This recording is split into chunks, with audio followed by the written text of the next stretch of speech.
Hi, my name is Emily Chadbourne and welcome to my YouTube channel, a place where you can ask me any question about love, life or business. Today's question comes from Julie. Hi Em, I've been a people pleaser my whole life, but in the recent years it's really begun to get me down. I just feel like I'm always being taken advantage of and I'm getting resentful that I'm always doing things for other people and not being thanked for it. Do you have any advice for me? Julie from Townsville. Thanks for the question, Julie, and yeah, I do.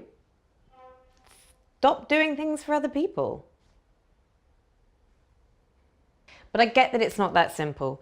And today I'm going to give you my 5 top tips for breaking the pattern of people pleasing.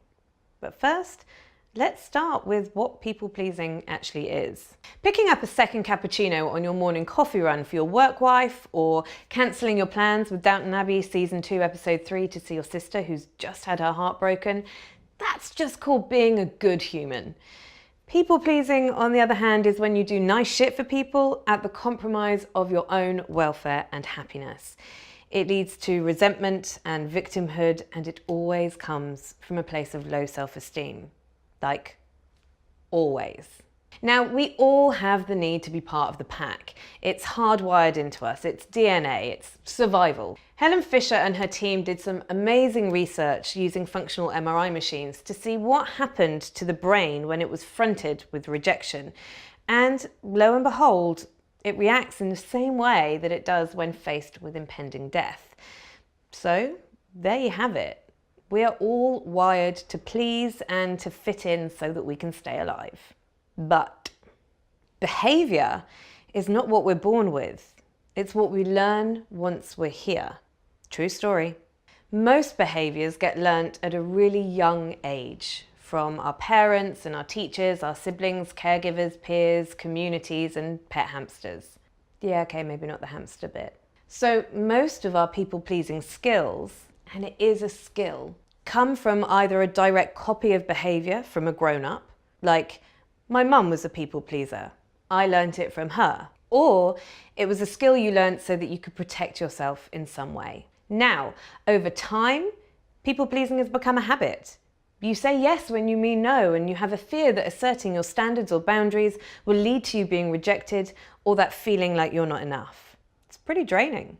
So how do we break the pattern and start living a happier life with healthier relationships? Number 1, put down your victimhood because resentment suits no one. Not even you, Susie. Martyrdom is addictive. Oh, poor me, always being taken advantage of. It's the quickest way to connect with yourself and a delightful way to avoid taking responsibility. But here's the thing, be a fucking grown-up. Resenting other people because you said yes is the behaviour of a 5-year-old. I said she could play with my Barbie and now she's playing with my Barbie. And look, we all do it. I used to do it.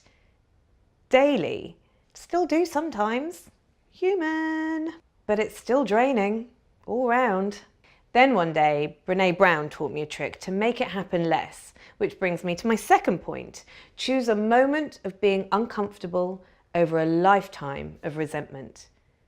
It might be uncomfortable to say no to Patricia from accounts when she asks you to whip up a couple of dozen quiches for her little Bobby's christening on Sunday. Auntie Mary's gluten-free, you say, and allergic to egg? But that uncomfortable moment is never going to be as bad as the resentment you'll be feeling when you're kneading gluten-free pastry at 3 a.m, only for Patricia to smile and accept her guests' compliments for your quiches. Fuck you, Patricia! Number 3, work out who gets your time.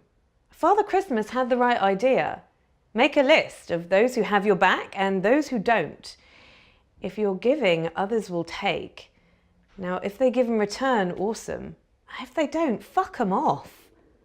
Number 4, try saying no and see what happens.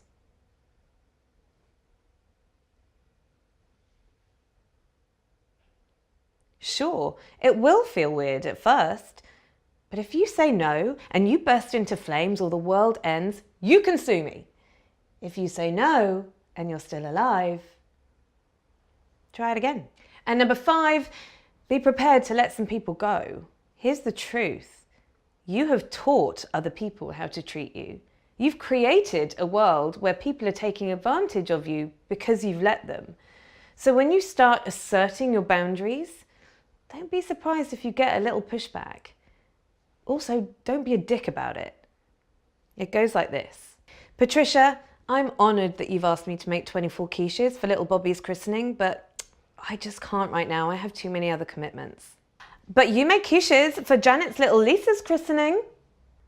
I know, Patricia, and I would love to have done the same for you, but right now I have too much other stuff going on. I trust you understand. Not, oh my God, Patricia, I'm like trying to assert my boundaries here. Different. And look, if Patricia never speaks to you again, let her go with love. Why the fuck would you want someone like that in your life? The people that truly care about you, they want you to be happy. I'll leave you with this quote from Mark Manson's book, The Subtle Art of Not Giving a Fuck. Too many fucks is bad for you. Now, there is a definite difference between not giving too many fucks and not being an asshole. But if you can find that balance, your relationships really will improve. And if you want to know more about how to have fucking phenomenal relationships, hop over to my Facebook group, That Crazy Thing Called Life. If you're in for a little bit of hilarity, find me on Insta, Emily_That Crazy Thing Called Life. Don't forget to subscribe to this video. Do me a solid favor. Share it. Maybe not with your mate Patricia. And thank you very much for watching. Really? Emily's top tips on diarrhea. Cancelling your plan. Sorry. So how do we start? Doing better on this one now, aren't I? Thank you. But, oh, sorry. Can I do that again?